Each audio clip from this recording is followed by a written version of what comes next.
everyone, this is Bearded Zeno, and we're going to talk about 4 topics today. And this is a bit of a missed show, and I'm going to try and start doing current news instead of just doing, gameplay reviews like, current games, stuff like that, current movies. I'm going to start, breaking into, my opinions, and whenever somebody else is here on the show, our opinions on the current news that's going on, just like our E3 coverage. So basically, trying to emulate an IGN Destructoid kind of atmosphere, you know what I'm saying? Basically, build our own conglomerate, but not a conglomerate. You know what I'm saying? You know what I'm saying? I want to apologize for the black bars as usual because I had to film on an iPad. But as soon as this eBay sale that I'm working on blows over and I get paid for that, I'm buying a 1080p camera. So that's awesome. That's awesome. So it's going to be this awesome film-capable camera that it's very expensive. Looks really cool. And should be able to shoot short films with that too. So, yeah, that's one of my dreams, is to make short films. I want to do that so bad. And as you can see, not bearded anymore. This was like 10 minutes ago. But the 4 topics we're going to talk about, it's 4 different games. And they've all either been leaked or announced. 3 of them dropped today. Start off with HomeFront Revolution. That's what HomeFront Revolution. Now, I actually kind of like the first HomeFront. It was far too short, and that last level was so god-awful that I didn't want to finish the game. But the premise, the overall story was so unique. So I like that America being invaded. America's occupied. We have lost. We are taking over. It's written by the same guy who wrote the original Red Dawn. So hell yeah. So the story was good. It's just they didn't Chaos. I think that's who people made. I can't remember who it was, but they did not do that good of a job on gameplay. And like I said, the campaign was 3 hours long. Short as hell. Like, I didn't even finish it because that last level was so shitty. The gameplay was so shitty. Like, I don't care. But now Crytek owns the IP. And the people who used to be Free Radical, who made Time Splitters and Haze, they are now making HomeFront Revolution. And the trailer kind of unimpressive. It's too dark and dingy and too many browns. It just looks like a normal futuristic / modern shooter. It just looks like run of the mill. Maybe the gameplay will, help throw it over that, but it just looks generic.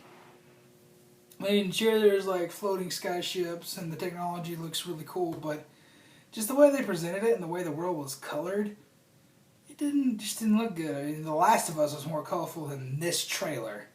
So, yeah.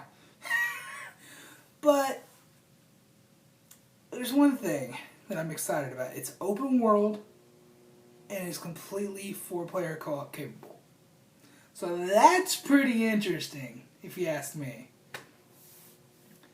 But there's one thing before I get off this topic, I have to say, did they not pay attention to Killzone Shadowfall at all? Because the main guy looks exactly, it literally looks like they're ripping off Killzone Shadowfall. It has such a Killzone vibe. The fact that the main guy in the trailer wears the exact same outfit and the exact same shades that your dad does in Killzone Shadowfall, I thought it was like Killzone DLC when I first watched the trailer. Like, I thought this was HomeFront. What the hell? What? This doesn't look like HomeFront. I get it. Crytek wants to do their own unique identity, but it just looks like they're ripping off Killzone, and that turns me off a little bit. But the fact that it is HomeFront and that story, that premise is so good, I'm willing to give it a shot, And like I said, we haven't seen gameplay yet, so that might impress me. But this trailer did not. Now, moving on to the next announcement, we'll say the biggest one for last, because that's one I have the most to bitch about. is Mortal Kombat 10, or Mortal Kombat X, whichever way you want to look at it. It's the Roman numeral 10, so I'm going to call it 10. I actually liked the last Mortal Kombat. I played it on, I borrowed it on 360 from Evil Omega, and I actually bought it on Vita and played it a lot on Vita. So, I enjoyed that game a lot.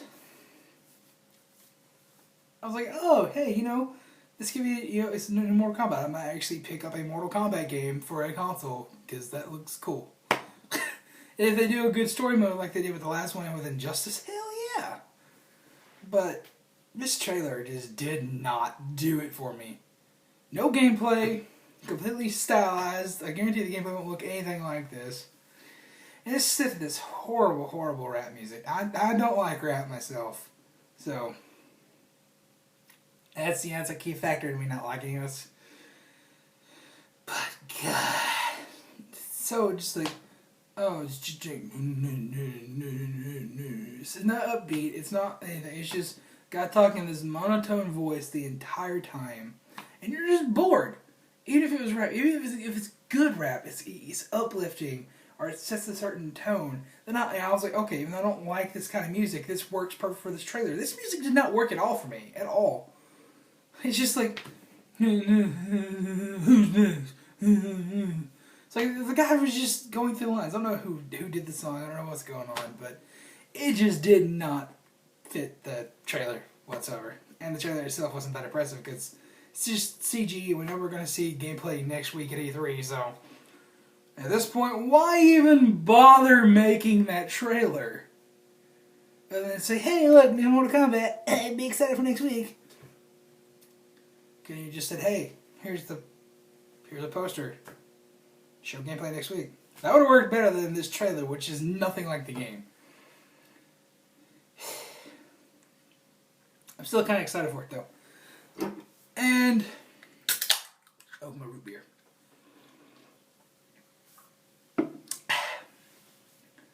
The last one. It was announced today. Forza Horizon 2. I am fucking pumped for this game. Pumped! I love the Forza series. And Forza Horizon?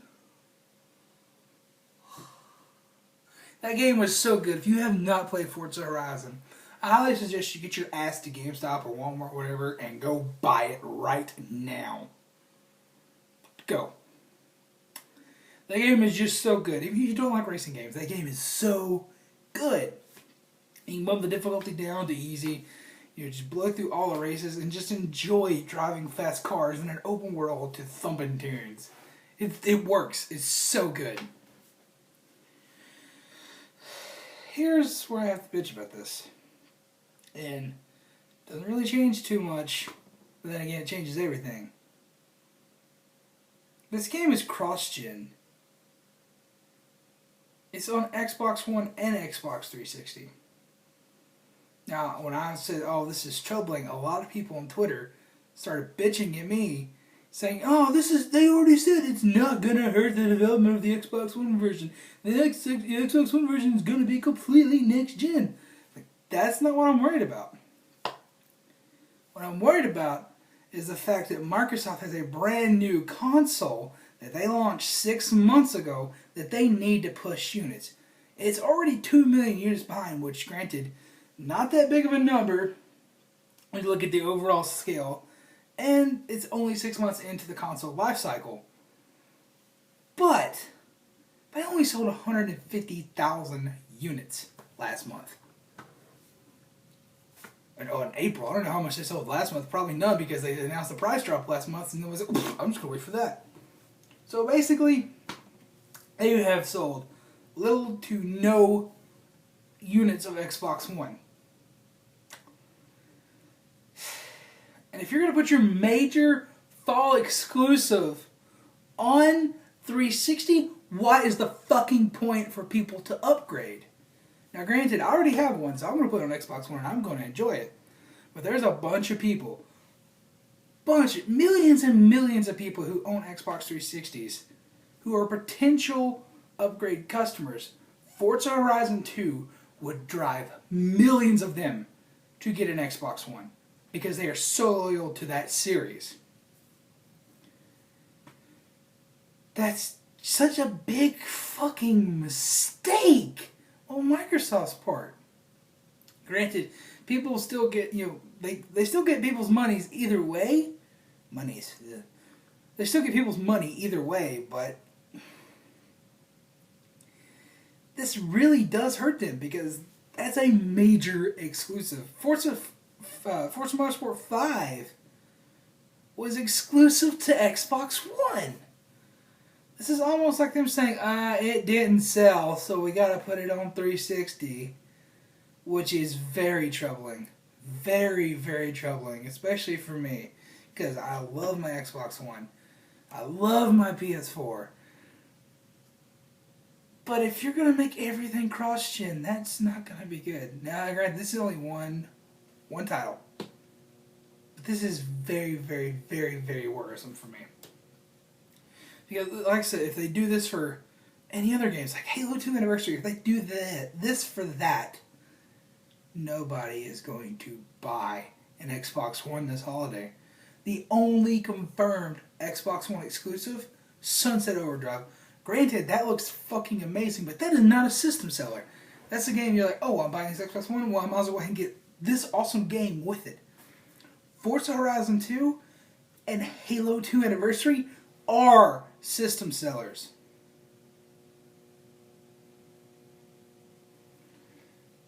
So if Halo 2 Anniversary is on 360, Sony wins this holiday. That's Microsoft throwing the red flag. I hope to God that it is Xbox One exclusive. For healthy competition. That's all. Because if Microsoft doesn't sell any units this holiday, then they're fucked. Of course, they do have a higher number of exclusives that we know about right now, because the only one that you got on PS4 now is Drive Club. And 50 cars in a racing game?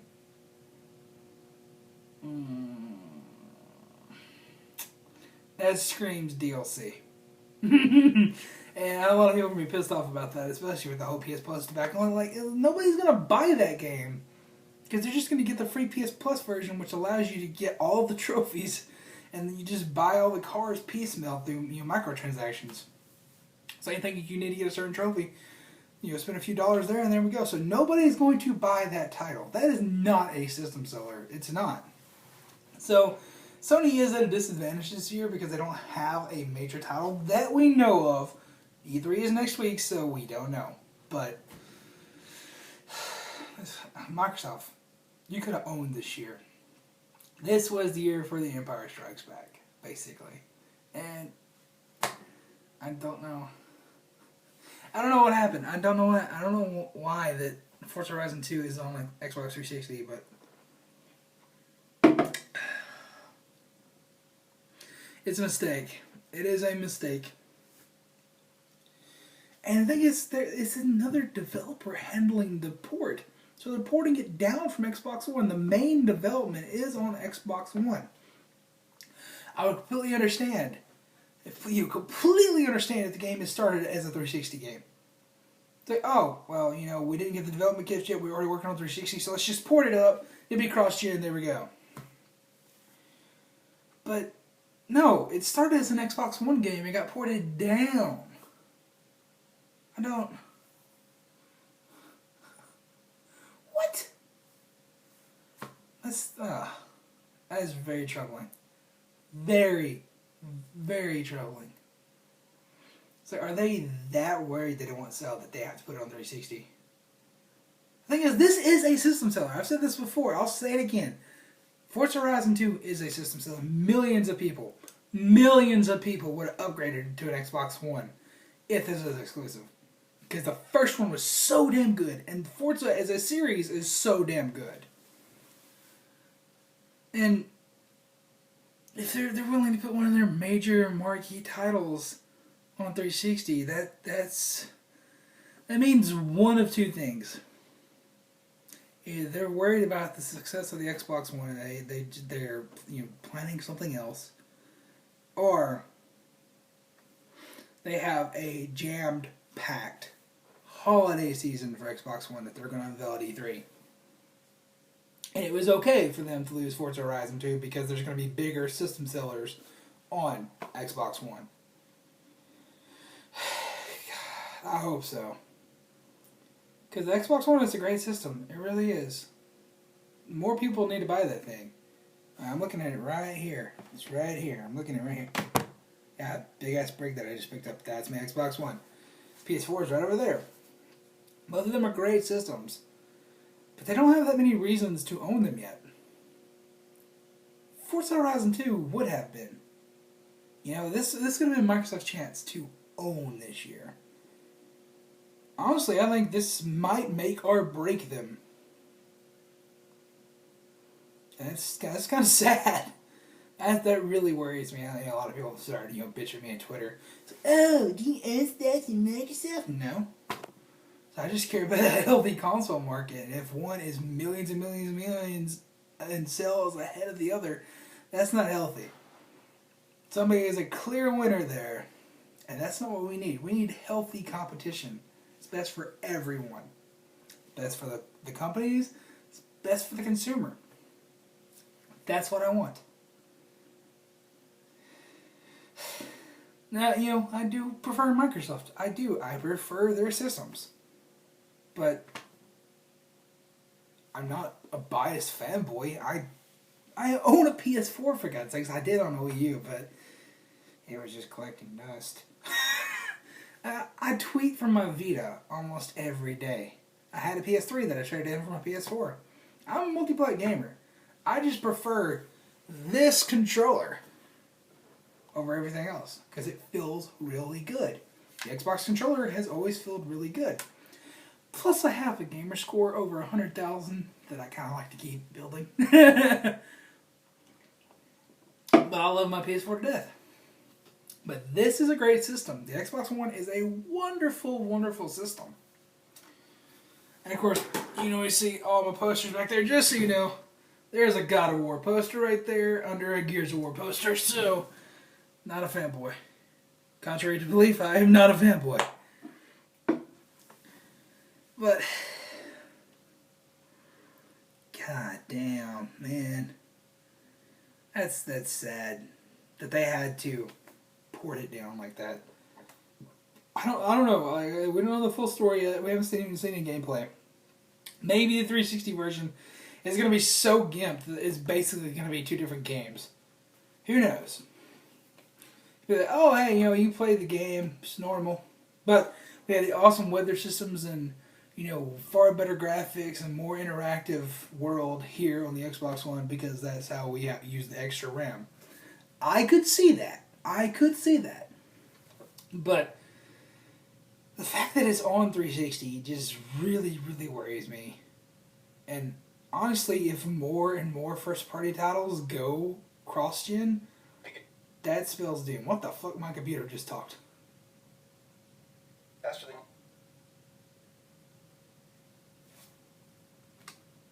some kind of add-on in 4G. Anyways, there's one more thing we got to talk about real quick, and that is Battlefield Hardline.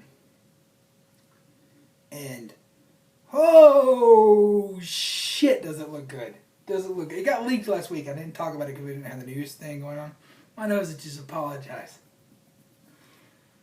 I just commended myself. What the fuck? Anyways, this is a awesome looking game. I'm a huge Battlefield fan. Battlefield 4 was the train wreck. Just getting that out there. There we go. That's off my chest. There we go.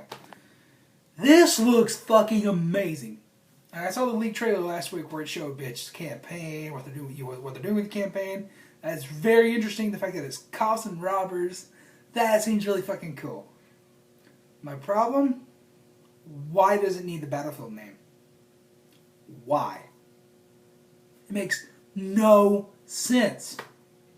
Again, I get what EA is trying to do from a business standpoint. Hey, we got this cool thing rather than launching it as a new IP. We'll just stick it under the Battlefield name since it uses Frostbite 3. There we go. And granted, you know, uses some same weapon models, same game mechanics, but this could have been a completely different series. I don't know. I guess once we see actual gameplay and get the hands on it, it'll make sense that it's a Battlefield game. But just looking at it, it seems so different that it could have stood out on its own. Stood out, not stand out. Ugh, horrible English. It could have stood out on its own. It could have been awesome on its own, I think. Having that Battlefield name on there just seems like they're trying to cash in on the title. It's like, oh hey, look, it's a new Battlefield game. Not really, but still. I don't know. That irks me, but the game looks so fucking good. And there's a leaked gameplay. Somebody got the beta, which apparently the beta is like gonna be really, really soon, like during E3. So I don't know how you're gonna get into that. I know if you go to the Sony press conference, you get it on PS4, and the beta is gonna be on PC, PS4, and Xbox One. So who knows how we're gonna get in? It might be premium tied, which I don't have premium for BF4. It'll be time to do that. But I don't even own Battlefield 4 anymore. I think it was a buggy mess. Anyways, this looks like Battlefield. It looks like Battlefield, but it doesn't. Like I said, maybe I'll have to get my hands on it and see how it plays, see how the weapons react. But just seeing this guy fly through in a chopper in this cityscape map, you know, get in police cars, that's really cool. Like, when you play with the police, you spawn in the police station. And you can get in a police car and drive it out to the crime scene. That is so fucking cool. That is so fucking cool. Like, you spawn in a police station, and it's just filled with, like, police motorcycles, police cars. You can go up to the top of the building, get in the chopper. That is so cool. I like that idea so much. And it's basically an open city. So think Siege of Shanghai, but bigger scale. Like, you can go in multiple buildings. That's really fucking cool. I like that a lot. I like that a lot. Still, I don't know why it has to have the Battlefield name attached to it. Anyways, let me know in the comments down below what you thought about all these announcements, and yeah, you just look them up for yourself. See what's your opinions on what the hell did we cover? Okay. Started off with, wow, you can tell I'm tired. Started off with HomeFront. Then we went to Mortal Kombat. Then we went to Forza. Now we went to Battlefield Hardline. So let me know in the comments down below what you think about all those games. Do you have any comments or concerns like, oh, I don't like this part, or this looks awesome? Let me know in the comments down below. I know I was kind of cynical on all of these, but you know, I feel like that's my job, to point where everything has its mistakes, but commend it for doing the right things. Like, I'm really fucking excited for Forza Horizon 2, but the fact that it's on 360... I'm not worried about the Xbox One port being horrible. I'm worried the fact that they're not going to sell Xbox Ones. It's troubling for exclusives. Anyways, that's going to be it for this video. Please leave your comments down below about these games. And yeah, I'll do more footage like this, hopefully, when more news comes out. And be on the lookout for E3 coverage next week. It's going to be awesome. And yeah.